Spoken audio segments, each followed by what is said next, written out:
Oke, assalamualaikum semuanya. Dengan saya Yusuf Nur Mutakid dengan NIM 250900052. Oke, saya akan berbagi tugas dengan Adi Diakusuma dan di sini saya akan bertugas untuk menjelaskan semua komponen yang ada di PC serta juga merakit jadi sebuah PC tersebut. Oke, pada komponen pertama saya akan menjelaskan tentang motherboard ini. Oke, motherboard ini juga sering disebut dengan tulang punggung. Kenapa disebut dengan tulang punggung? Karena semua komponen setelahnya akan terpasang dan terhubung ke dalam motherboard ini.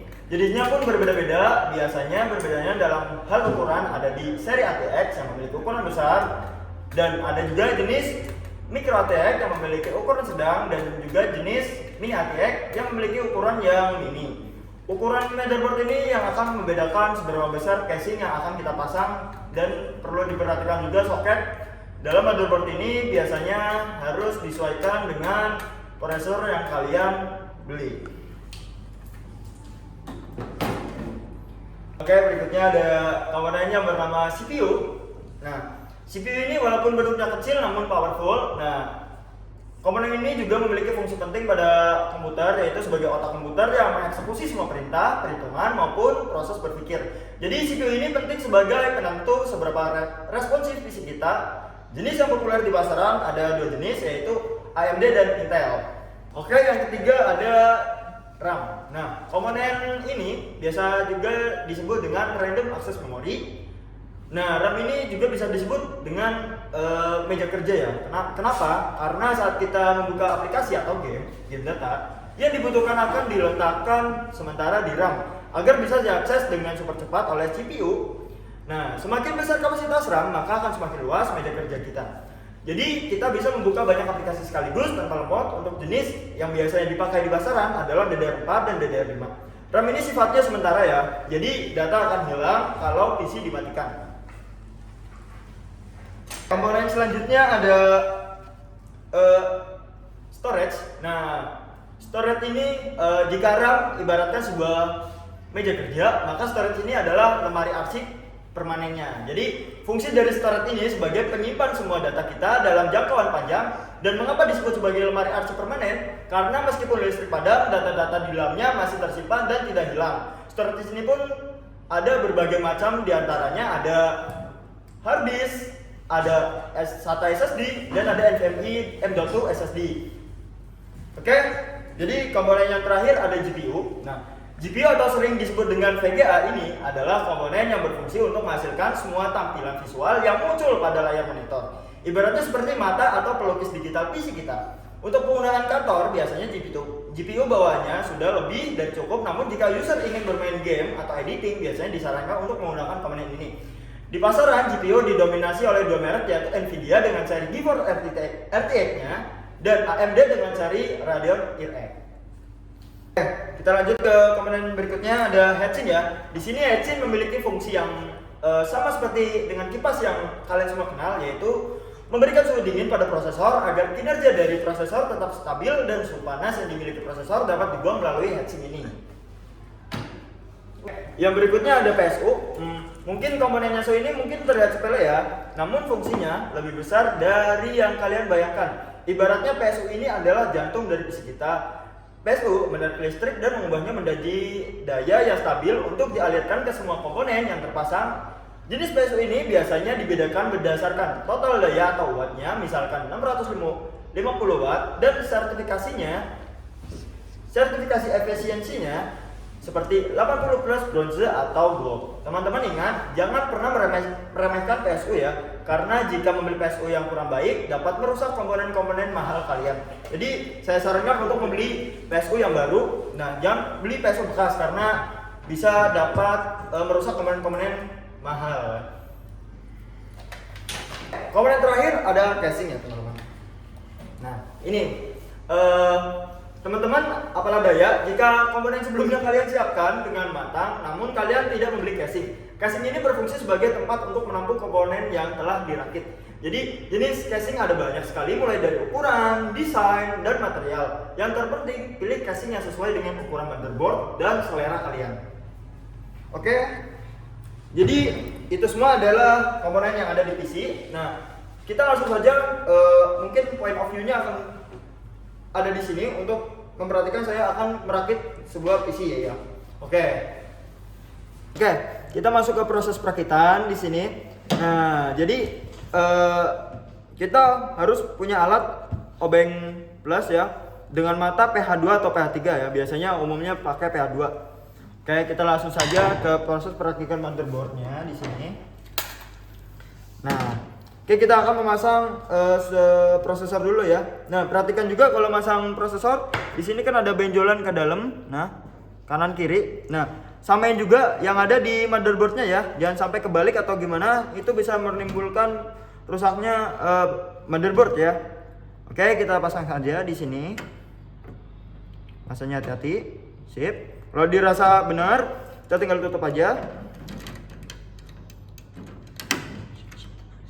Oke, ini udah ngunci, kita tinggal tarik ke sebelah kanan. Nah, udah terpasang ini. Nah, biasanya kan kalau kita beli monitor baru kan posisi RAM-nya kan kekunci. Nah, cara bukanya kita tinggal buka aja, kayak gini aja. Karena kita menggunakan single RAM di sini, kita langsung masukin saja di sini ya. Nah, pastikan bunyi cetek ya. Cetek, nah otomatis kunci sendiri dia. Cetek, nah otomatis kunci sendiri. Oke, lanjut ke langkah ketiga, kita akan memasang heatsinknya ya. Biasanya heatsink ini juga kalian dapat kalau misalkan beli prosesor, tapi bukan prosesor yang try ya. Kalau yang try kita cuma dapat prosesornya doang. Oke, kita paskan dengan soket-soketnya.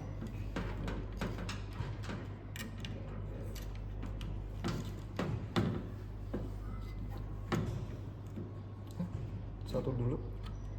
Oke. Oke. Oke.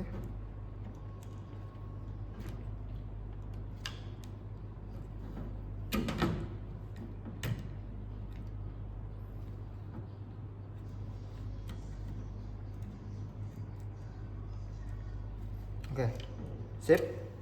Kalau udah dirasa kencang, kita pasang soket CPU fan-nya yang ada di tulisan CPU fan pada motherboard ya teman-teman. Hati-hati.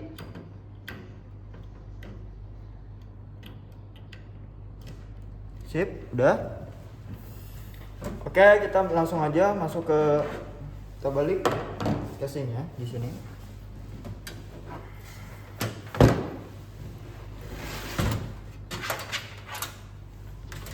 Maaf sedikit kotor ya.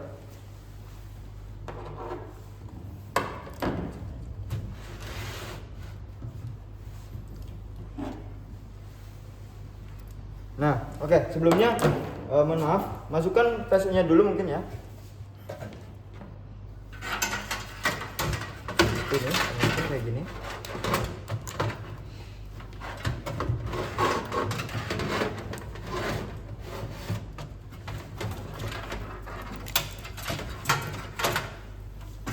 Nah, kita baut dulu bagian baut sampingnya.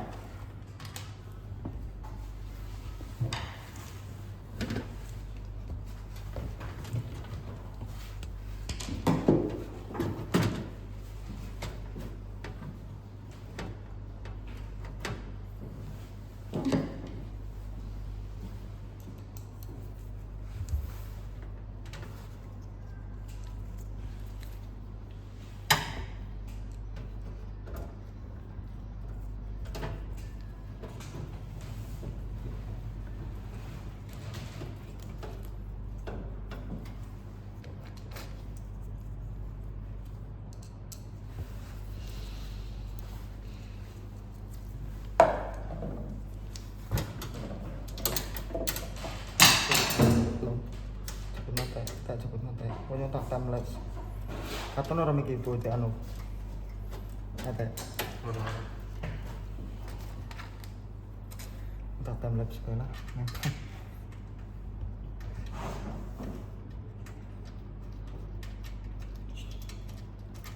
Gara-gara ala ya memek.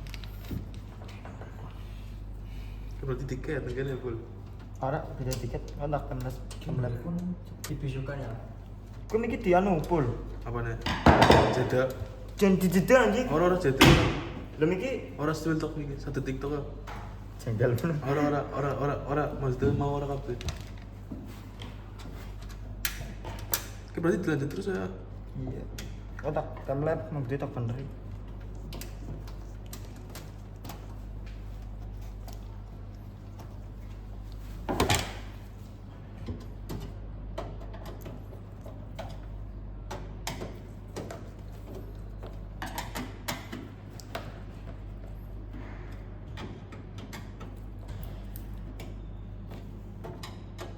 Iya, pimin ya. Apa ya? Siji sing ngono. Iya, mesti bisa sing anu fisik bae pimin. Mana apa pun tidak paham.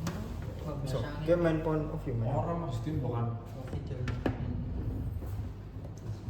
Oke, kalau sudah PSO terpasang sempurna, kita lanjut ke pemasangan motherboard. Nah, oke, kita singkir dulu.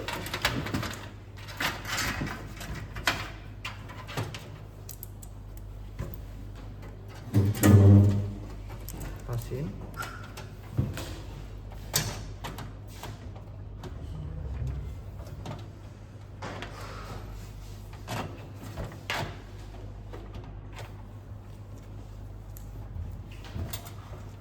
Kita pasang bautnya ya satu persatu.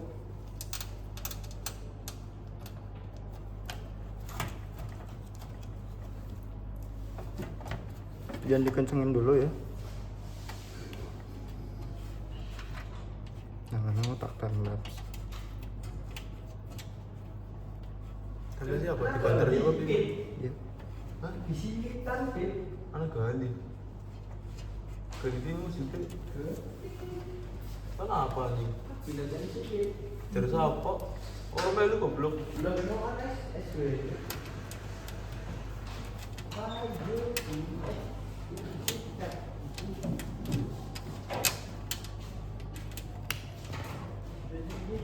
Nyentol ke female lana siapa? Memek tangan mau dipasang.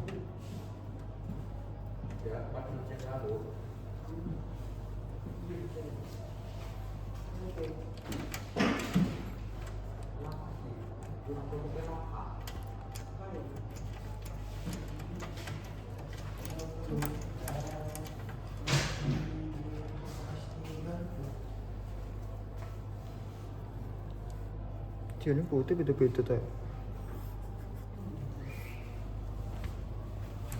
Si anak baut sih nama terbuat, anak baut sih ini.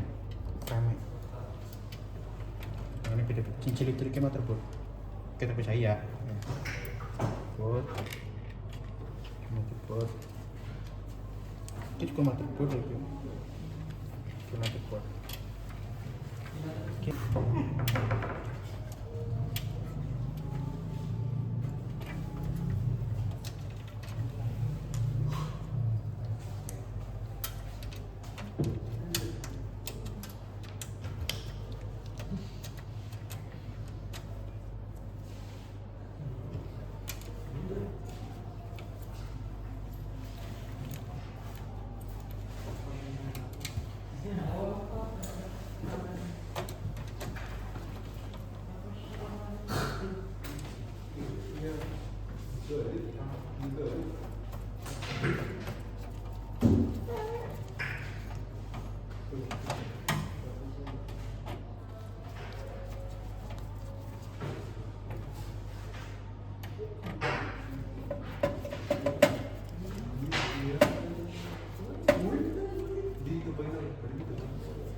Oke, jikalau bautnya dirasa udah kencang di sini, kita lanjut pemasangan VGA ya teman-teman. Atau bisa kita masang dari hard disk dulu. Oke, kita akan masang dari hard disk dulu mungkin ya.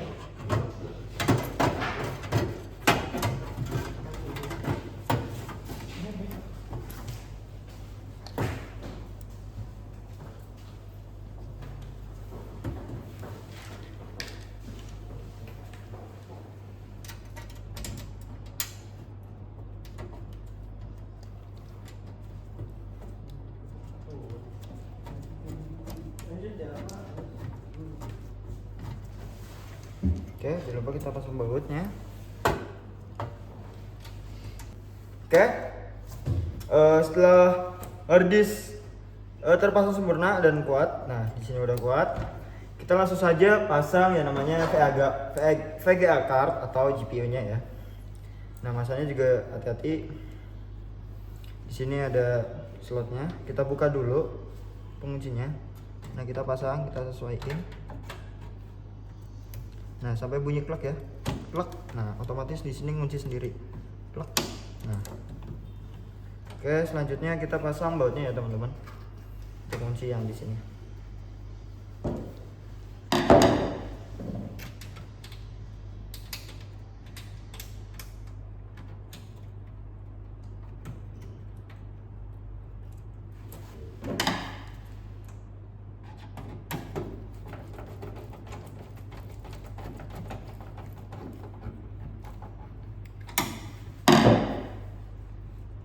Oke, pastikan semuanya aman, terpasang sempurna. Oke, kita rapikan kabel.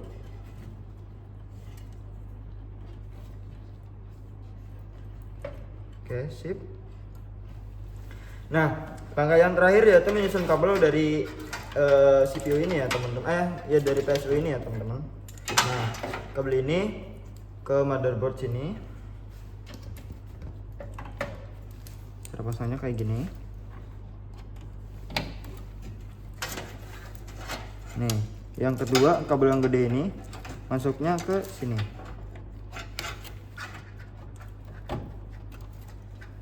Harus bunyi clock ya. Nah, slot ini nanti kita masukin ke sini, tapi kita pasang ini dulu. Nah, ini untuk input audionya. Nah, ada tulisannya ya. Oke, paskan dengan pinnya. Ada lagi di sini untuk sistem fan-nya. Ini untuk USB 2-nya.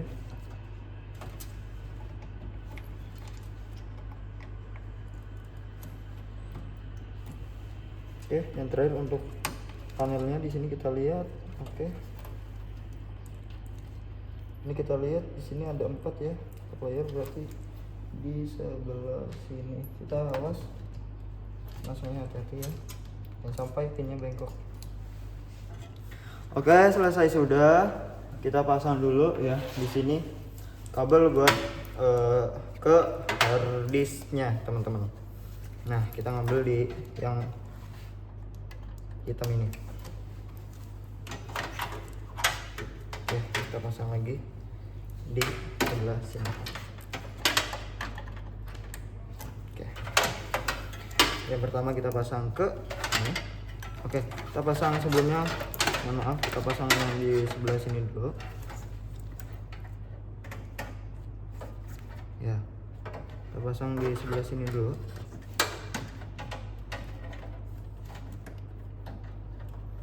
Nah, terus kita pasang yang SSD satunya sini. Oke, keluar sudah. Yang kedua kita pasang yang di sebelah sini. Kita cari yang terpanjang aja biar simple. Nah,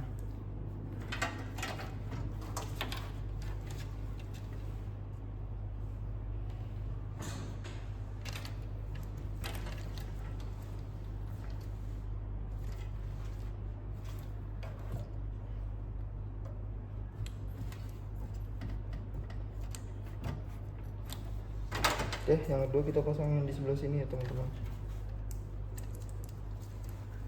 Kita masuknya ke bagian.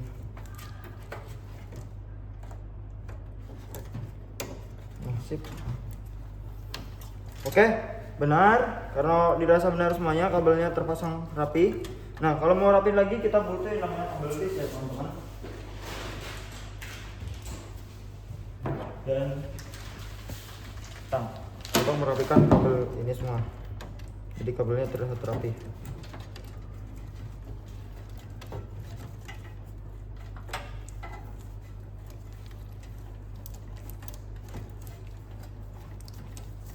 Nah, kayak gitu. Nah, oke. Semua kabel sudah aman.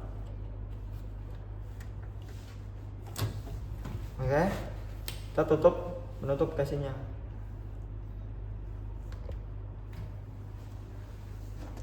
Oke, tutup casingnya.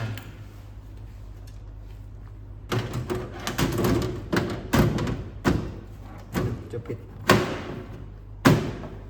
Oke, kita balik. Nah, kita baut di bagian sini ya teman-teman. Satu kunci.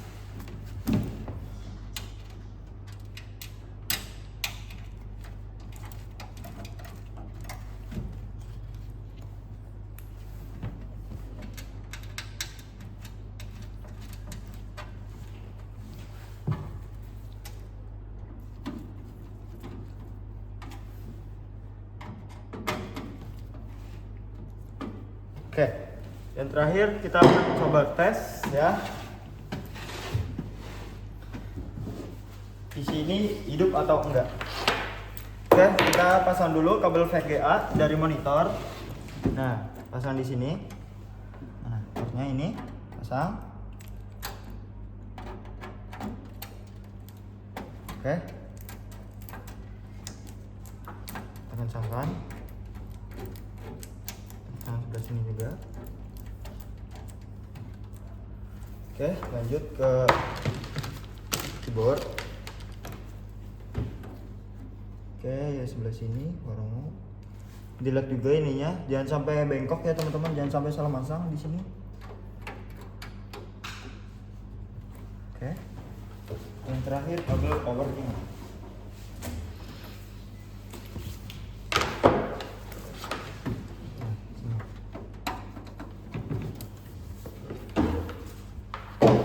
Oke. Ini untuk mouse. Kita akan colok dan coba apakah hidup. Oke, kalau sudah terpasang semua, kita nyalakan dari PC depannya ya, di sini tombolnya dan juga ada monitornya. Kita tunggu. Nah, di sini dengan direct dan begini tampilannya teman-teman. Sudah oke, nyala normal, tinggal diinstal nanti. Assalamualaikum warahmatullahi wabarakatuh. Perkenalkan, nama saya Aditya Yudi Kusuma dengan NIM 250900054. Setelah proses perakitan PC dilakukan, maka langkah selanjutnya adalah penginstalan operating system. Penginstalan operating system bisa dilakukan dengan dua cara. Yang pertama, menginstal langsung dari hard drive, dan yang kedua, melakukan dual boot. Dual boot sendiri yaitu menginstal OS dengan menyandingkan dengan OS utama kalian. Saya akan mempraktekannya. Langkah pertama yang harus kalian lakukan adalah mendownload file ISO Ubuntu-nya. Nah, setelah kalian download, kalian harus mendownload aplikasi untuk installer ke flash drive. Aplikasi yang saya pakai adalah Rufus. Rufus ini berguna untuk membuat flash disk kalian menjadi bootable, yang nantinya dapat menginstal Ubuntu di laptop kalian.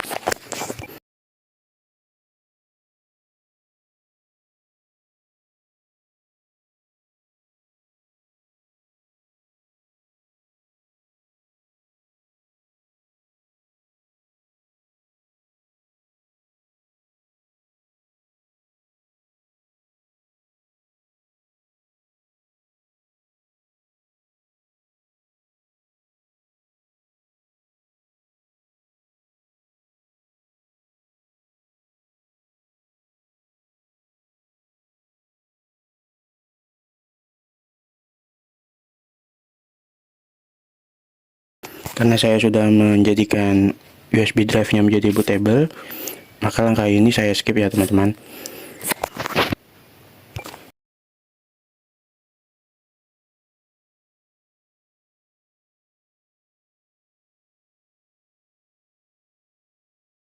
Setelah itu colokkan flash drive kalian yang sudah di bootable menggunakan Rufus.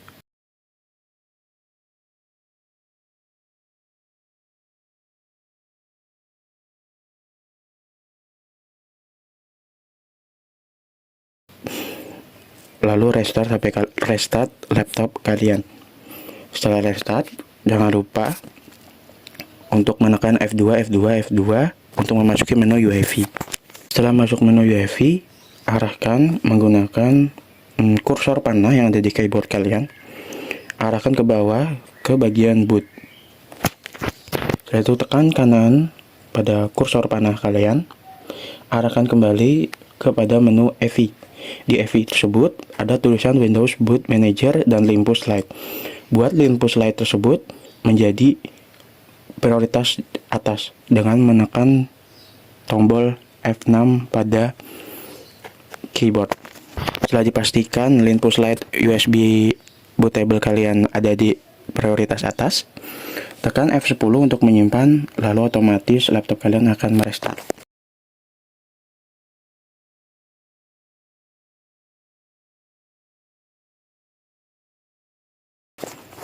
Nah, ini tampilan Ubuntu-nya ya teman-teman.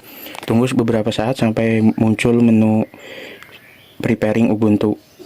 Di sini kita akan mengatur secara manual hard disk atau SSD yang kalian partisi. Minimal partisinya 50 GB ya.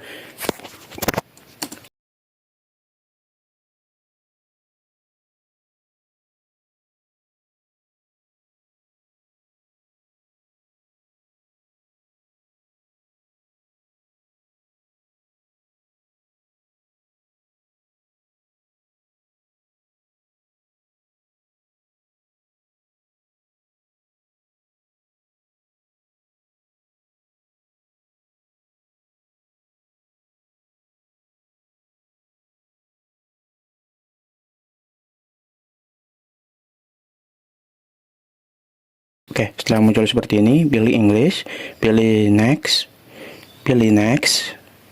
Kalau ada jaringan yang ingin dikonekkan menggunakan WiFi, maka konekkan. Di sini saya menggunakan HP saya.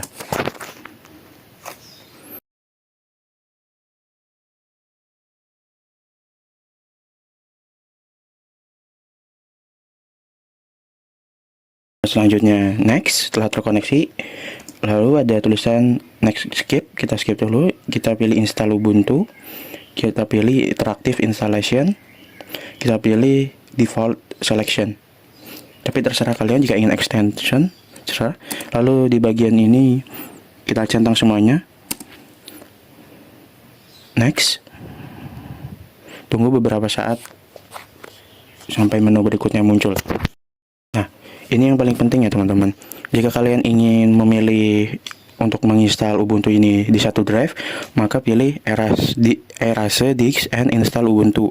Nah, jika kalian sudah ingin dual boot dan sudah menyiapkan partisi sebesar 50 GB yang telah saya sebutkan, kalian pilih manual installation. Nah, ini menu yang paling penting juga. Kalian lihat label free space. Free space ini drive atau drive C yang telah saya partisi sebesar 50 GB untuk nantinya saya terjadikan tempat instalasi Ubuntu. Nah, langkah ini kalian pilih untuk membagi partisinya. Kalian tekan free space, kalian arahkan ke tanda panah, pilih change, pilih create partition. Nah, kita akan membuat swap partition. Swap partition ini ibaratnya VRAM. Buat sesuai dengan RAM yang kalian pakai di laptop atau 2 kali RAM kalian yang pakai di laptop. Saya memasukkan 16312 dengan use add swap, lalu oke.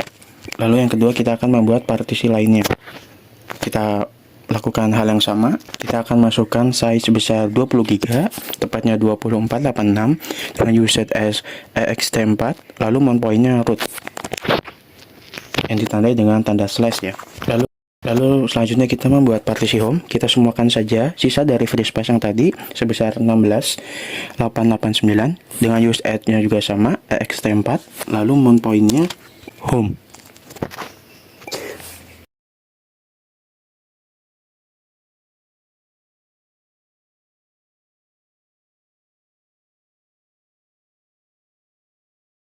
Lalu pada bagian ini kalian bisa membuat akun kalian. Saya memasukkan nama sendiri, username, dan juga password.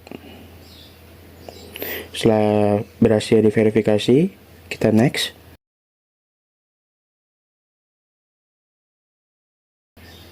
Lalu pilih region kalian tempat tinggal. Saya memilih Jakarta. Lalu next. Oke, dibaca. Oke, jika sudah tepat, kita pilih install.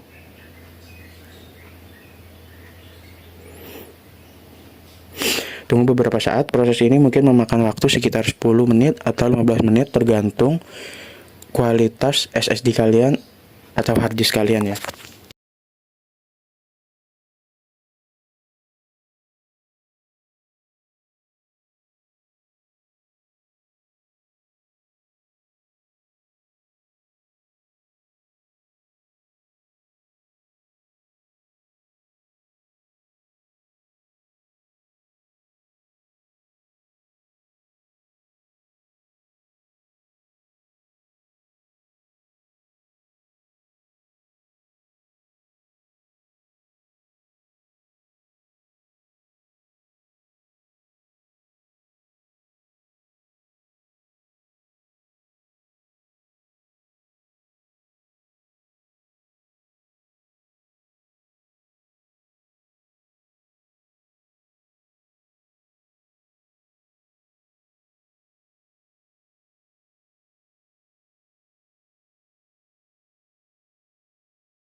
Oke, pada tampilan ini, Ubuntu berhasil diinstal di laptop kalian. Kalian akan diarahkan untuk merestart laptop, dan saat ada indikasi untuk mencabut USB drive, maka cabut, lalu tekan enter. Otomatis, laptop akan merestart, lalu akan menampilkan menu Ubuntu.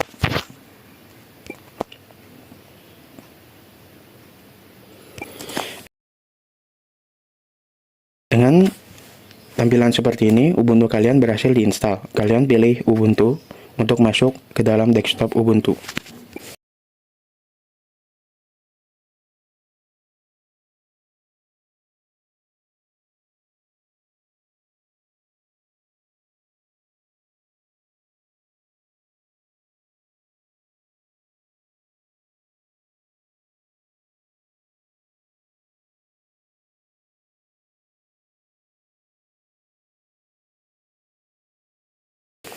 Masukkan password yang telah kalian buat.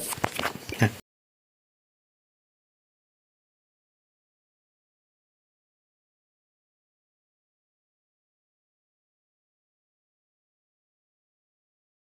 selamat, Ubuntu kalian telah diinstal. Di sini saya akan menjelaskan beberapa fitur-fitur utama yang ada di Ubuntu itu sendiri. Nah, sebelum tersebut, kita akan diarahkan untuk mencoba Ubuntu Pro atau tidak. Kalau saya tidak, maka pilih skip. Kita pilih skip. Next, lalu next. Oke. Inilah Ubuntu, distro Linux yang dibangun di atas infrastruktur Debian yang digunakan untuk berbagai keperluan. Oke. Yang pertama kita lihat di sini adalah antarmukanya. Ubuntu sendiri memiliki antarmuka yang menggunakan lingkungan desktop yang biasa disebut GNOME. Desainnya sangat bersih, modern, dan fokus pada produktivitas.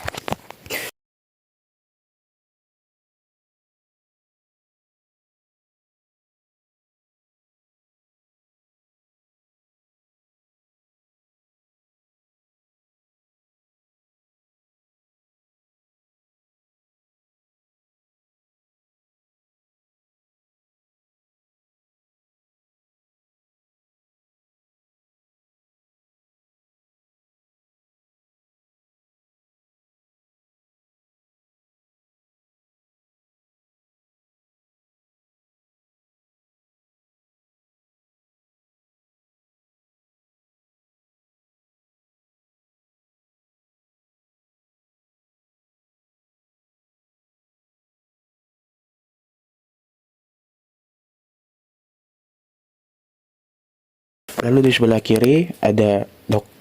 Dock ini berfungsi sebagai tempat untuk menyimpan software-software favorit kita. Misalnya saya menambahkan salah satu software favorit di sini yang namanya Power Static. Jadi kalian tidak usah bolak-balik untuk memencet atau menekan logo Ubuntu di sebelah kiri ya.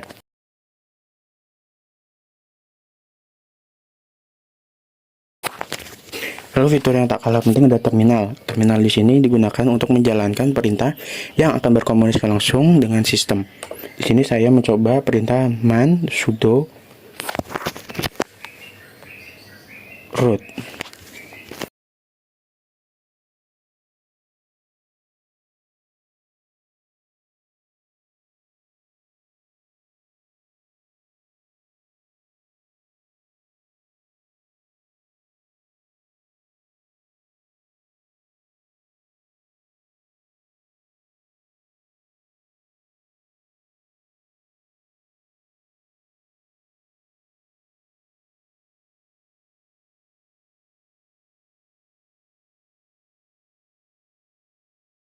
Lalu di Ubuntu sendiri memiliki fitur Ubuntu Software. Ini pada dasarnya seperti Microsoft Store pada Windows. Ibaratnya seperti pusat aplikasinya Ubuntu.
Setelah kita membahas fitur-fitur utamanya, kali ini kita masuk ke tahap bagaimana cara menangani troubleshootingnya. Karena terkadang ketika kita menggunakan sebuah operasi sistem, seringkali kita dihadapkan suatu permasalahan. Penanganan pertama yaitu tentang bagaimana kita menjaga sistem operasi tetap up to date karena banyak bug-bug yang telah diperbaiki oleh sistem operasi versi terbaru. Nah, cara ini bisa dilakukan di terminal dengan mengetik sudo apt update. Setelah itu jalankan perintah kedua, sudo apt upgrade. Perintah ini akan mendownload dan menginstal semua pembaruan.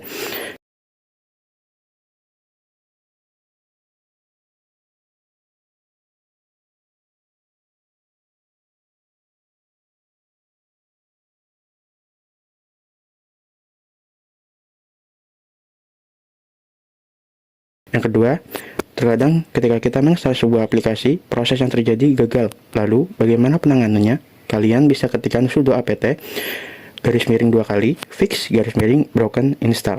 Perintah ini akan secara otomatis mencari dependensi yang hilang atau rusak.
Dan yang terakhir adalah permasalahan pada seputar fitur teknisnya, seperti WiFi tidak terdeteksi dan resolusi layar terlihat aneh.